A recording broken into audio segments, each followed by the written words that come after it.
அந்த கிட்டுல 2 கோடு இருந்தது. அதுவும் நல்லா ஸ்ட்ராங்கா இருந்தது. மாசமா இருக்கவங்களுக்கு தானே 2 கோடு வரும். வீரா, நீ மாசமா இருக்கேன்னு சொன்னா இந்த உலகத்திலே ஜாஸ்தி சந்தோஷப்படுறாள் நான் தான். ஆனா சத்தியமா சொல்றேன், நீ மாசமா இருக்கிறதுக்கு வாய்ப்பே இல்லை. ஏதோ அந்த கிட்ல தான் பிரச்சனை. இல்ல நீ என்ன சமாதானப்படுத்துறதுக்காக போய் சொல்ற. இங்க பாரு, நான் அந்த கிட்ட நல்லா பார்த்தேன். 2 கோடு நல்லா ஸ்ட்ராங்கா இருந்தது. அன்னைக்கு நைட் ஏதோ தப்பு நடந்ததுன்னு சொன்னல, அதோட ரிசல்ட் தான் இது. அப்ப அதை நம்பிட்டியா? ஸ்மூத்தா டர்ன் பண்ணு.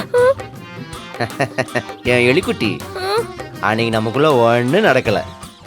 நான் சும்மா உன்னை வெறுப்பேற்றுக்காக போய் சொன்னேன். அப்படியா? நிஜமாவா?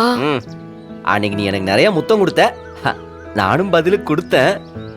ரொம்ப வருஷத்துக்கு அப்புறமா நீ என் நெஞ்சில சாஞ்சு தூங்குன, அவ்வளவுதான். கட்டி புடிச்சு முத்தம் கொடுத்தாலாம் குழந்தை பிறக்காதரி. 90s கிட்ஸ் மாதிரி பேசிட்டு இருக்காதரி அறிவு குழந்தை. உன்னெல்லாம் எவன்டி கலெக்டர் வேலைக்கு சேர்த்தான்? நிஜமா வேற எதுவும் நடக்கல? அவ்வளவுதான். உன் பிரெக்னன்சி கிட்ட வேணா போய் சொல்லிருக்கலாம், ஆனா நான் உங்ககிட்ட போய் சொல்லப்பா.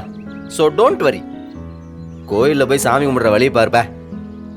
நீயும் பயந்து எல்லார்த்தையும் பயமுறுத்தி இந்த விஷயம் மட்டும் வள்ளி காதுல விழுந்துச்சுன்னு வெயி, ஊரை 2 ஆக்கிடும், செலிப்ரேஷனை டபுள் ஆக்கிடும்.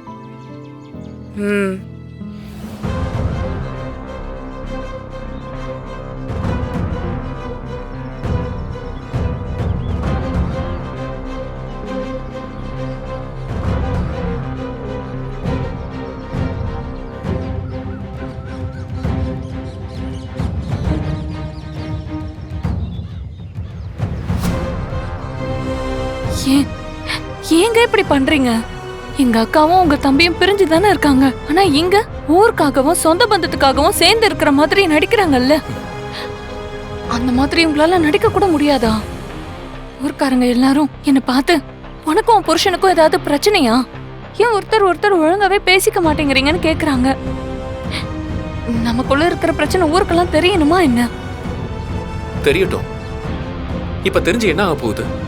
நான் பிரியணும்னு முடிவு பண்ணிட்டேன். அப்புறம் என்ன? கார்த்திக், என்னால சும்மாலாம் நடிக்க முடியாது பிருந்தா. நான் இப்படிதான் நடந்துப்பேன்.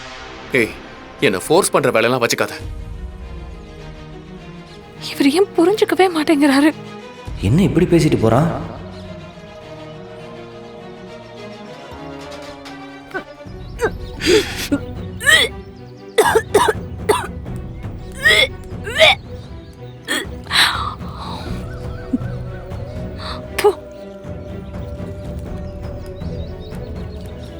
பிருந்தா,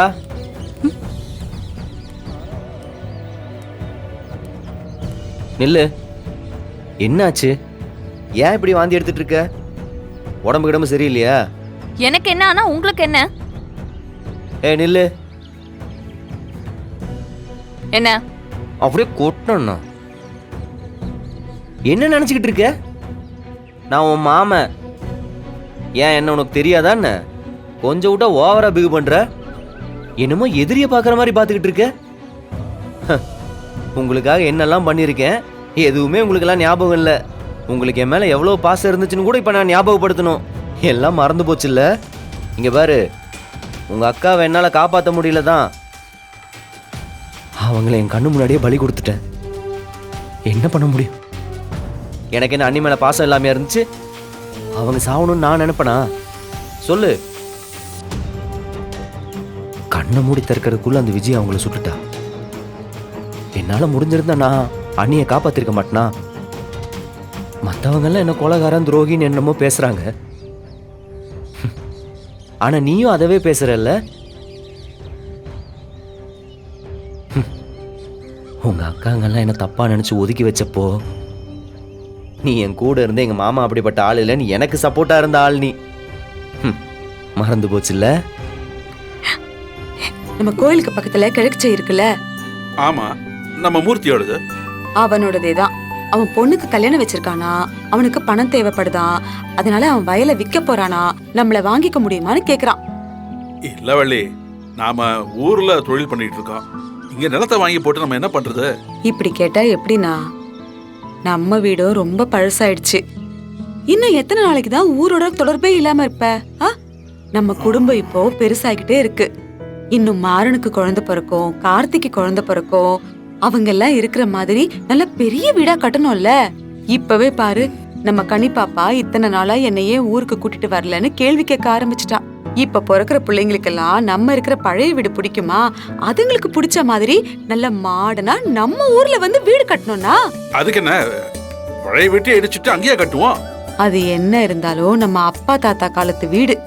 4 தலைமுறை ஆயிடுச்சுனா தலைமுறையா ஒரே வீட்டுல இருக்க கூடாதுன்னு சொல்லுவாங்க. மனம் மாறணும்னா அதான் சொல்ற. இந்த இடம் கோயிலுக்கு கிழக்கால இருக்கு. 2 ஏக்கர் மனையும் இருக்கான். நம்ம அப்படியே சேர்த்து வேலி போட்டோம்னா தென்னங்கன்னு மாங்கன்னுன்னு வச்சு பெரிய தோப்பாக்கிடலாம்னா அதுலயே நம்ம மனசுக்கு பிடிச்ச மாதிரி ஒரு பெரிய வீடாவும் கட்டிக்கலாம். நல்லா இருக்கும்னா நீ ஒரு தடவை வந்து பாரு. அதுக்கப்புறம் நீயே சொல்ல. அதுவும் இல்லாம நல்லா விளையிற மண்ணு வேற, விளைச்சலும் நல்லா இருக்கும்ல. சரி வள்ளி, நான் ஒரு ஆள் எடுக்கிற முடிவு இல்லை இது. வீட்டுல பையன்கிட்டயும் கேட்டு முடிவு பண்ணுவோம். சரிண்ணா.